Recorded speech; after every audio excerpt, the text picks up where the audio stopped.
I gave Claude 3 client descriptions. It told me who to find next. 60% of business owners say finding new clients is their #1 marketing problem. I wanted to know if Claude could change that.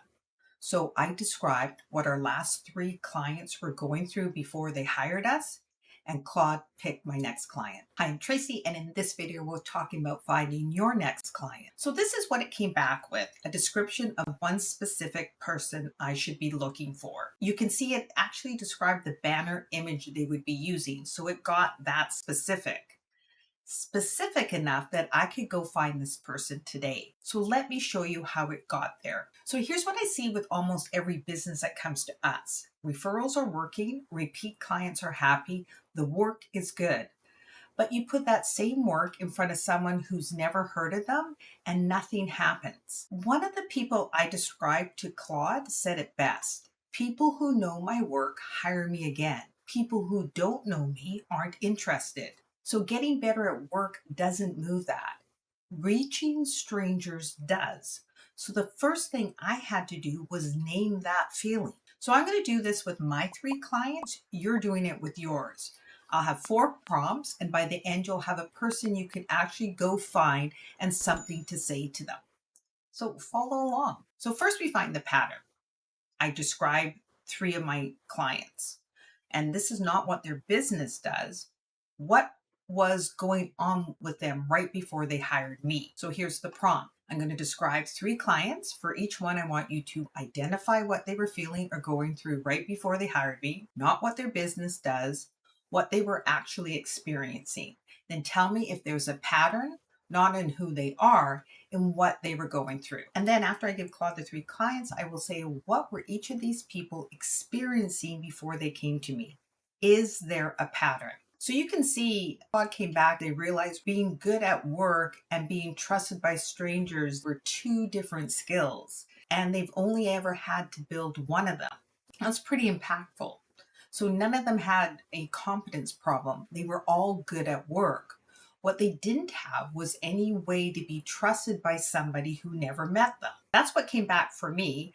Now you're doing this with 3 of your clients. Same thing, not what their business does. What was going on with them when they called you? What comes back is your pattern, and it won't look anything like mine. Fantastic. Claude now has the pattern.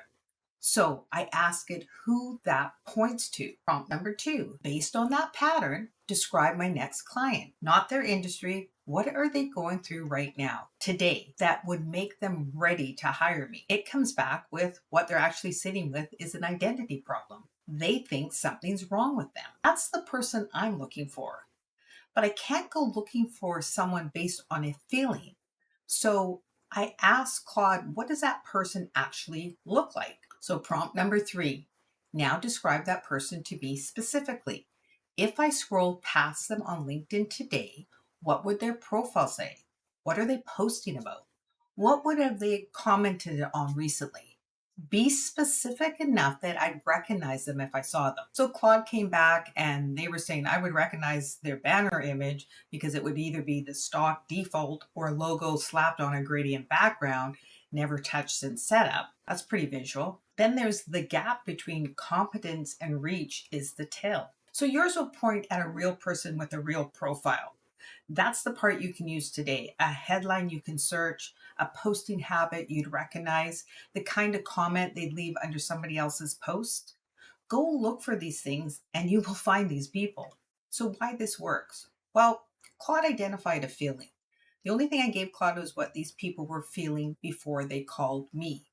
So now that's what's going to stop the scroll. That's what's going to get them to look at my content. When the right person reads it, they feel understood before they've even spoken to me. It's like a referral does the same job. Somebody vouches for you and the trust is already there before the first conversation. This gets you to the same place without needing the referral. People reach out to the person who described their problem better than they could.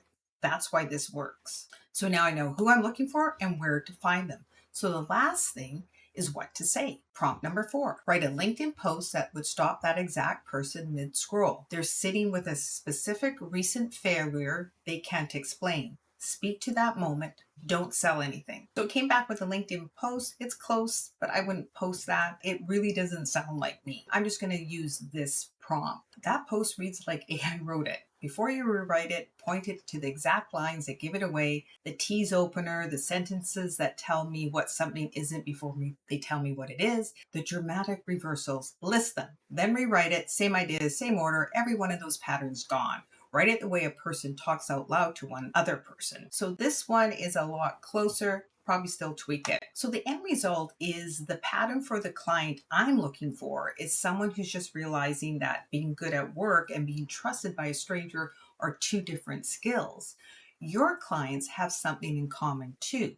You probably can't name it. Claude can. And the right people are out there. They just don't see themselves in what you're saying yet. So try this. Describe 3 of your clients, what they were going through when they hired you, not what their businesses do. And just ask them now if you don't remember. Ask Claude to find the pattern, what they had in common. Ask who that points to next. Ask what the person looks like on LinkedIn, then go find them and write the post that speaks to what they're feeling. Just 4 prompts, a pattern, a person, a place to look, and something to say. That's your next customer. If you like this video, I think you'll like this video as well. And thank you so much for watching, and I'll see you in the next one.